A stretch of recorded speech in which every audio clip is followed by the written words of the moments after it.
10 years, a long time. Long time. No matter how old you are, no matter how fast you think it goes by, it's a long time. And for 10 years, there's not been a college football video game on a grand scale until now. And if you don't play video games, I understand that that's not everybody's bag, right? Like I can't watch golf on TV. It's just not my thing. But I'm not going to run you down if you like watching it.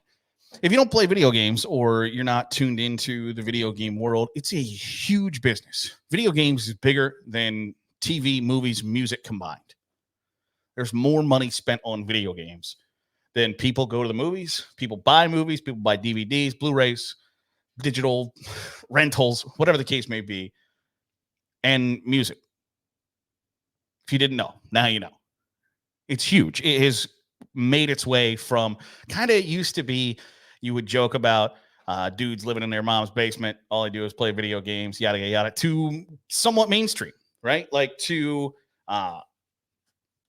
TV series like The Last of Us or Fallout being made because of video games, to movies being made because of video games, streaming shows like Halo made from video games.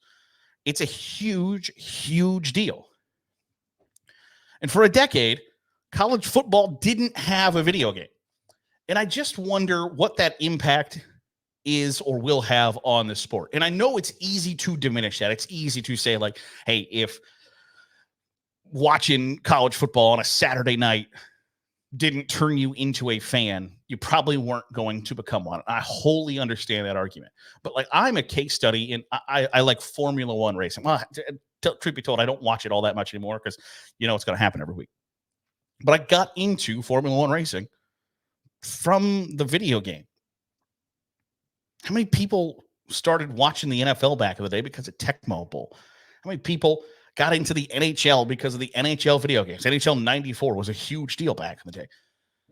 And for a decade, getting fans of your sport to become fans of your sport has been missing this gigantic avenue. Hasn't been available. And I hope that the sport is as exciting enough, the presentation is good enough, the drama and the storylines and the playoff and all of the ways that college football has changed since the last college football video game came out was enough to make a new group of fans. But it doesn't take a whole lot to recognize that, one, college attendance is dropping all over the country and it's going to continue to plummet. One, from a lack of 18 to 22-year-olds, but also because people have recognized that it might not be the greatest return on investment. Prices have been too high. Student loan debt has become ridiculously crippling. And I'm not here to get into all the politics or the culture wars or whatever that comes with talking about student loan debt or whatever the case may be. But it's undeniable that fewer and fewer people are going to college. And that has been one of the biggest drivers of college football fans is you go to this university, you watch the football program, you graduate from that university, you feel an affinity and a connection to that university, that college, that team for the rest of your life. And if that's going away, coupled with for a decade, you've missed out on an avenue, a somewhat big avenue of ways to turn people into fans of your sport. Like, I don't think, believe me, this is not a discussion on causation versus correlation, whatever the case. NASCAR has seen a ridiculous drop in fandom over the course of the last 20 years. NASCAR's video games have gotten worse over the last 20 years. Major League Baseball has seen a somewhat withering away of its fan base. Its baseball games have not changed or gotten better in the last 20 years. The NBA is seeing TV ratings drops. NBA 2K has gotten steadily worse over the last couple of years.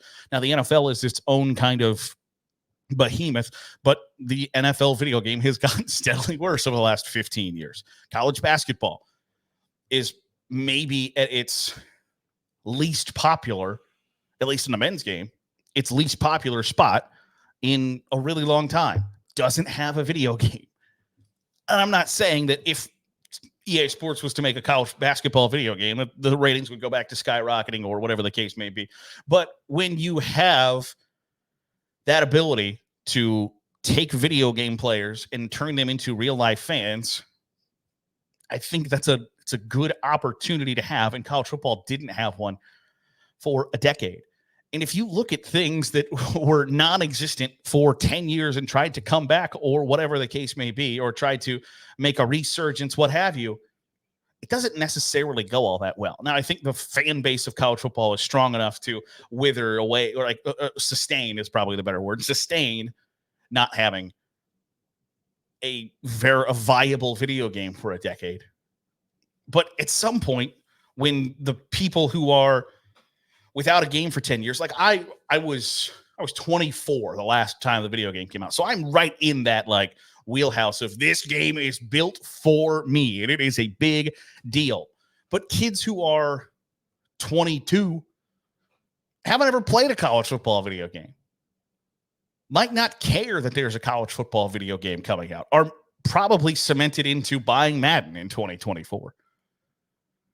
And so when you got that 10-year gap where if you don't get them early, if you don't get them into hey, if you're one of those kids who didn't go to college and hasn't played the video game in 10 years, the likelihood of you becoming a fan of the sport, the older you get, decrease and decrease and decrease. And at some point, you might be in the majority, or you might be a gigantic portion of the age range that college football won. The universities look to buy tickets, or the TV partners look to watch the games. And if they're not going to be, at some point, they're going to be in that 18 to 49, 25 to 54-year-old demographic that TV companies love to sell advertising to, that just don't exist because they didn't watch. They didn't watch college football. They didn't play the video game. They didn't become fans. Now, I'm hopeful and grateful that everything goes super awesome with the launch, and that it's a great game and everybody buys it and plays the hell out of it, and they don't become Madden or NBA 2K where it's just the same thing over and over and over again every year and people don't feel the need to buy the game or play the game anymore. I hope that doesn't come about. I hope that never becomes an issue. But I know that there's a lost generation potentially of college football fans that never got into the sport because there was a non-existent video game. And I don't think people, especially, and this just isn't fair because they might not think about it because they didn't grow up with it. They didn't have that avenue to fandom. But the old dudes who run athletic departments or conferences probably didn't give a shit that there was no video game for 10 years. Probably didn't care. And that's an issue. Now it's been rectified. I just hope it doesn't hurt college football in the long run. But I'm afraid that there is a lost generation of college football fans who would love the sport, who would be super into SEC on Saturday nights on ABC and a Big Ten on CBS at 3:30s, and would love to hate Florida State or Clemson or North Carolina for breaking up the ACC, or USC and UCLA for torpedoing the Pac-12. And instead, they never got to become passionate fans because they never had an entryway into being welcomed, invited, and developed into a college football fan. And I don't know that we're going to see the results of that immediately, but someday down the line, you're going to see, like, well, why the hell do these kids not care about college football? Never had a way in. Access is important. Expose your kids to college football. Make them love it young, and they'll love it for the rest of their lives. That'll do it for today's episode of the Daily Huddle. Appreciate you making us a part of your day, however it is, wherever it is you're doing so. If you are watching on YouTube, hit the subscribe button. Make sure you're getting all the great college football content we're pumping out. If you are listening to the podcast feed, drop a 5-star review. It goes a long way in helping out the channel. I'll see you tomorrow for another episode of the Daily Huddle.